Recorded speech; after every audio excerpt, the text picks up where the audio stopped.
top of world football from England non-league. The Ballon d'Or was decided recently. Ronaldo won it. Bit of a strange celebration, but was he the right man in your eyes? For this year, you have to say he was. The stats are there, although it's interesting because if you scratch a little bit more, you know he only scored 3 more goals than Messi.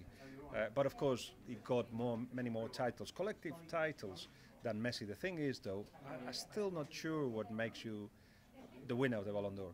Nobody's sure. Everybody's voting for their own particular reasons. So Messi doesn't vote for Ronaldo, even though you've got the opportunity to vote for 3 players, and Ronaldo doesn't vote for Messi. How is that? So there's a lot of political. I think if you advertise things, if your marketing level is very, very high, you'll go up in that table of players that can get the Ballon d'Ors. Market is important. Of course, what you deliver on the pitch as well. But you have to say that Cristiano Ronaldo, from May to July, including the World Cup, he wasn't at his best. And that's when you win titles. So if it doesn't count, the big games, when does it count? Having said all that, he's given us all an opportunity to see Messi to improve, making sure that Ronaldo doesn't get a 4th, and Ronaldo trying to fight for a 4th. So we have to consider ourselves lucky that we've seen a very special time in the history of football. Well, you yourself have broke some of the biggest transfer stories in the past. We're currently in a transfer window now. I won't ask you for any exclusive information, but is there any players in La Liga at the moment that you think would really benefit from a Premier League move? To be honest, the answer is all of them. It adds something different to the football that they practice and the physique that they have. It definitely adds something different.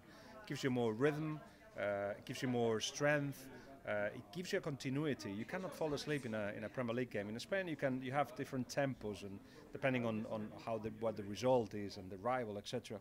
Here you cannot fall asleep, but in terms of one player, you say, who can come from Spain and make such a huge impact in the Premier League that we'll all be talking about it for the next 10 years?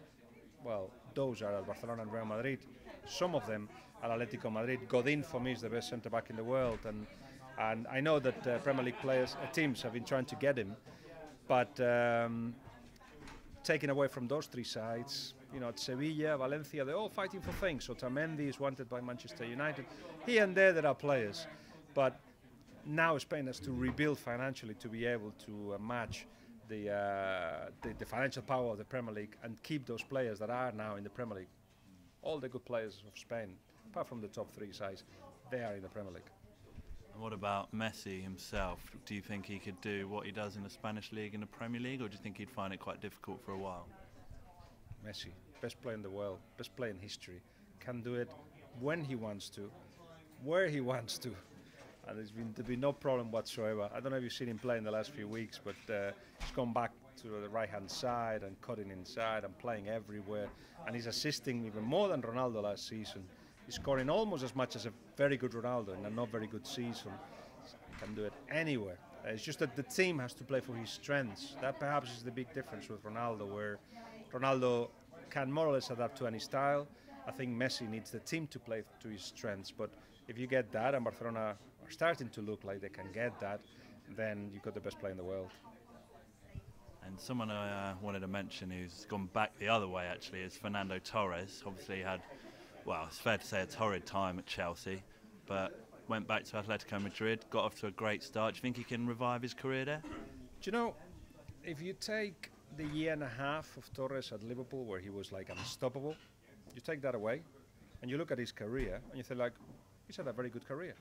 He's won 2 European Championships, World Cup, the Champions League. It's just like, well, he was poor at Chelsea. Okay, he scored 1 goal every 4 games. When you are not playing regularly, that's not a bad thing. But I think from day one he was at Chelsea, everybody said, oh, he's not scoring a hat-trick. He's not scoring every opportunity he's got. And he was considered a failure from the beginning, but maybe one day we will readdress those years and think like, okay, he wasn't that bad. It's just that we expected so much of him. But that much we were expected. He only really has offered in his career for a year and a half. The rest of his time he's been very good, all good. What certainly is happening at Atletico Madrid is that he feels loved by everybody, and you know that, I know that. If you are loved, you give more. So Do you think it was the price tag that was the problem at Chelsea? 50 million, that's probably why so many people expected so much.